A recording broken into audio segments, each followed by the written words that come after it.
بسم اللہ الرحمن الرحیم انما التوبة علی اللہ للذین یعملون السوء بجہالۃ ثم یتوبون من قریب فاولئک یتوب اللہ علیہم وکان اللہ علیما حکیما۔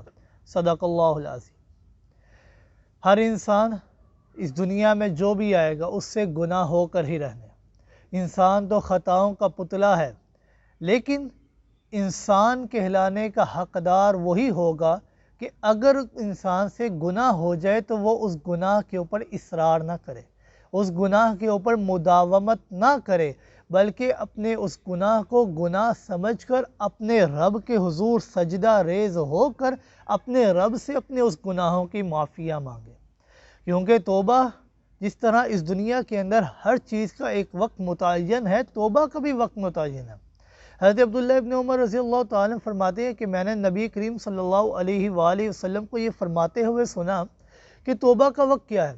آپ صلی اللہ علیہ وآلہ وسلم فرماتے ہیں کہ اگر کوئی انسان اپنی موت سے ایک دن پہلے اپنے گناہوں سے توبہ کر لے، یا ایک گھنٹہ پہلے یا ایک لمحہ پہلے بھی اپنے گناہوں سے توبہ کر لے تو رب کائنات انسان کی اس توبہ کو قبول کر لیں گے۔ لیکن شرط کیا ہے؟ شرط یہ ہے کہ وہ توبہ اخلاص والی ہو۔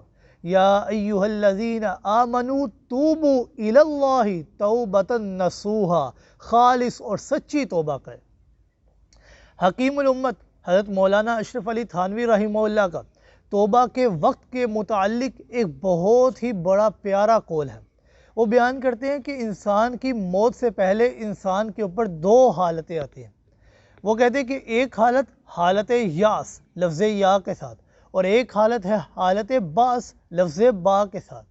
حالت یاس سے مراد یہ کہ انسان نا امید ہو چکا ہے، اس کی دوائی دارو شروع ہے، اس کے اوپر تدبیریں کی جا رہی ہیں، اس کا علاج معائنہ کیا جا رہا ہے، لیکن انسان ان تمام چیزوں سے عاجز آ چکا ہے، اور انسان اب یہ سوچتا ہے کہ اب میری موت کا وقت آ چکا ہے، اب میں اس دنیا میں نہیں رہوں گا۔ لیکن ابھی حالت نزا نہیں شروع ہوئی، ابھی انسان صرف عاجز ہوا ہے، نا امید ہوا ہے۔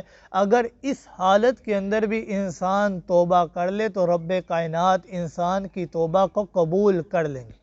اور حالت باس لفظ با کے ساتھ، باس کا معنی تنگی، آزمائش، جب انسان کی نزع روح شروع ہو جائے، موت کا وقت قریب آ جائے، انسان کی ساری زندگی کی کہانی، ساری زندگی کی فلم اس کے سامنے چلنا شروع ہو جائے، فرشتے اور آخرت کی اشیاء اس کے سامنے آنا شروع ہو جائے، جب انسان کے اوپر یہ حالت آ جائے، اگر انسان اس وقت توبہ کرے تو اللہ رب العزت اس کی توبہ کو قبول نہیں کریں گے، کیونکہ آپ صلی اللہ علیہ وآلہ وسلم نے فرمایا ان اللہ یقبل توبۃ العبد ما لم یغرغر، کہ رب کائنات انسان کی توبہ کو اس وقت تک قبول کرتے رہتے ہیں جب تک انسان کے اوپر حالت نزع شروع نہ ہو جائے۔ لہذا ہمیں چاہیے کہ ہم ہر وقت اپنی موت کو اپنے قریب سمجھیں، کیونکہ انسان جسے بعید سمجھتا ہے، موت کو بعید سمجھ رہا ہے، وہ بعید نہیں ہے، وہ بہت قریب ہے۔